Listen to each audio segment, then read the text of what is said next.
C Joseph Vijay எனும் நான் பெற்ற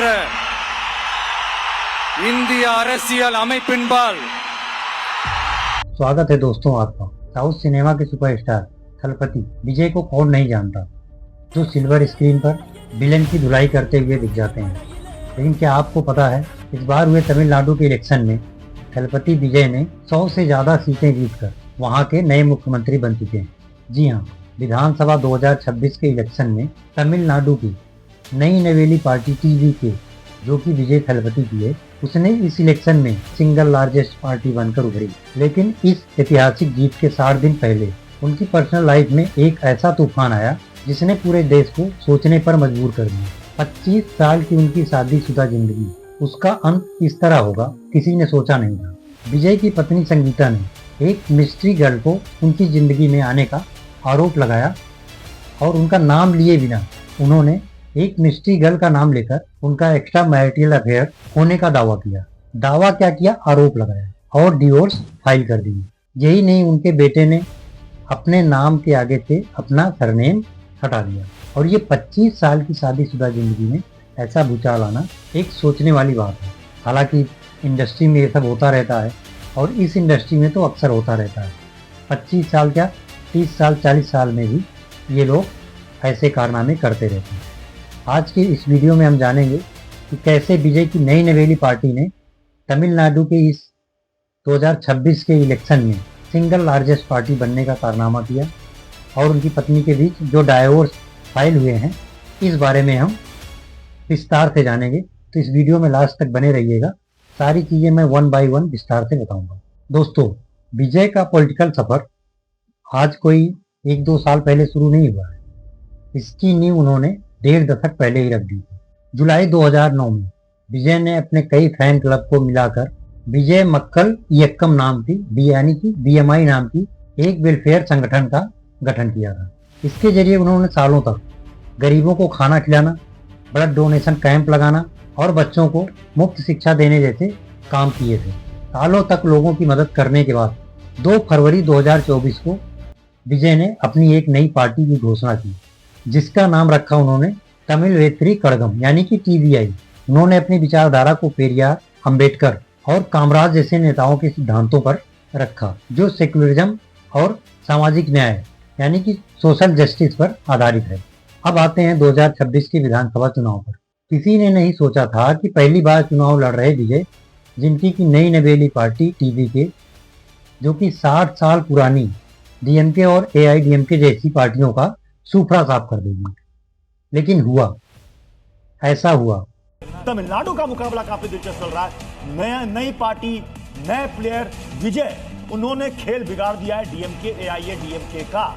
विजय की पार्टी ने अकेले दम पर 234 सीटों में से 108 सीटों पर विजय हासिल की, जिसमें से विजय ने 2 सीटों पर चुनाव लड़ा था और राज्य की सबसे बड़ी पार्टी बनकर उभरी। हालांकि बहुमत साबित करने के लिए उनको 118 सीटों की जरूरत है, जिससे वो 10 कदम पीछे रह गए। इसके बाद भी एक बहुत बड़ा पॉलिटिकल ड्रामा क्रिएट हुआ है, जिसमें विजय ने राज्यपाल के पास अपने 108 विधायकों और कुछ कांग्रेस के विधायक हैं जिन्होंने सपोर्ट किया है कांग्रेस ने, उनको लेकर उनके पास पहुंचे।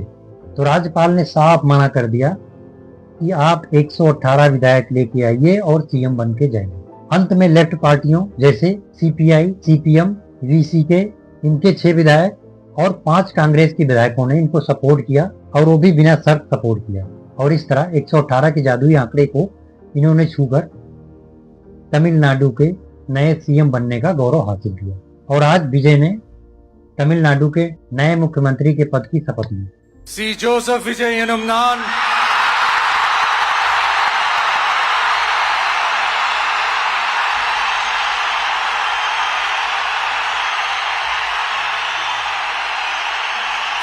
लेकिन दोस्तों, इसके उलट जब विजय इलेक्शन की तैयारियां कर रहे थे, उसी बीच इनके पर्सनल लाइफ में भी बहुत सारी घटनाएं घटी। और ये ऐसी छोटी मोटी घटनाएं नहीं। अगर पारिवारिक जीवन में थोड़ा सा भी उथल पुथल होता है तो इंसान टूट जाता है, बिखर जाता है। इनके पॉलिटिक्स की तैयारियों के बीच इनके घर की भी पॉलिटिक्स एक अलग तरीके से चल रही थी। 2026 इलेक्शन से ठीक पूर्व इनकी पत्नी संगीता ने चेंगलपट्टू फैमिली कोर्ट में डाइवोर्स का केस फाइल कर दिया।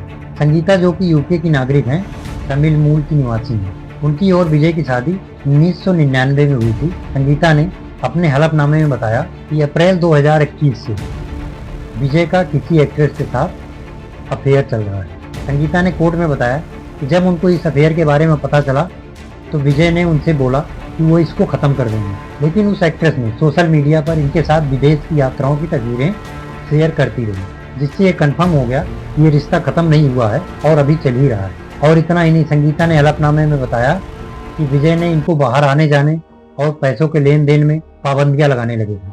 विवाद इतना बढ़ गया कि 2021 से ही दोनों लोग अलग अलग घर में रहने लगे। संगीता लंदन चली गई थी और इधर विजय ने अपनी पार्टी को लॉन्च कर दिया और इस लॉन्चिंग इवेंट में भी संगीता मौजूद नहीं रही।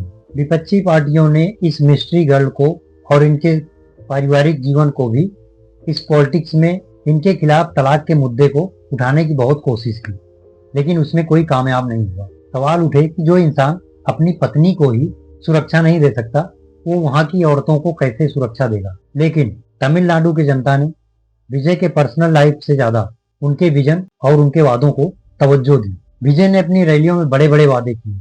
अब उन वादों को वो कैसे पूरा करेंगे ये तो भविष्य ही बताएगा। उनके वादों में जैसे महिला सुरक्षा, रानी वेलु नचियार नाम की एक महिलाओं के लिए फोर्स बनाना, तमिलनाडु में पैदा होने वाले हर बच्चे को एक सोने की अंगूठी देना और बेबी किट देना, और इसके अलावा 2 एकड़ से कम जमीन वाले किसानों को उनके बच्चों को हायर एजुकेशन का पूरा खर्च उठाने का इन्होंने वादा किया। अपनी जननायक की इमेज और यूथ और महिलाओं में अपने भारी समर्थन के कारण विजय अपने ऊपर लगाए गए इन सब आरोपों से पार पाकर अपनी पार्टी को आगे लेके गए। तो दोस्तों, यह था विजय की फैन क्लब से लेकर ये पार्टी बनाने तक और सीएम बनने तक का सफर, और उनकी पर्सनल लाइफ में भी जो घटनाएं हुई हैं उन सब का लेखा जोखा। आपको क्या लगता है, विजय तमिलनाडु की राजनीति में नया बदलाव लाएंगे या पुराने ही पार्टियों की तरह, पुराने एक्टर जो भी अपनी पार्टियां बनाए थे तमिलनाडु में, उन्हीं की तरह ये भी चलेंगे? क्योंकि इन्होंने जो जो वादे किए हैं उनको कैसे पूरा करेंगे, क्या करेंगे, ये तो भविष्य के गर्त में है, और ये वही बता पाएंगे जब ये वादे पूरे होंगे। तो आप लोग कमेंट करके जरूर बताइएगा कि क्या ये अपने वादे पूरे कर पाएंगे, और क्या इनकी पर्सनल और प्रोफेशनल लाइफ, जो कि अब इनका करियर हो गया है पॉलिटिक्स, दोनों से ये पार पाएंगे। अगर आपको यह वीडियो पसंद आया हो तो इस वीडियो को लाइक और शेयर जरूर करिएगा। तो मिलते हैं नेक्स्ट वीडियो में। धन्यवाद, थैंक यू, जय हिंद।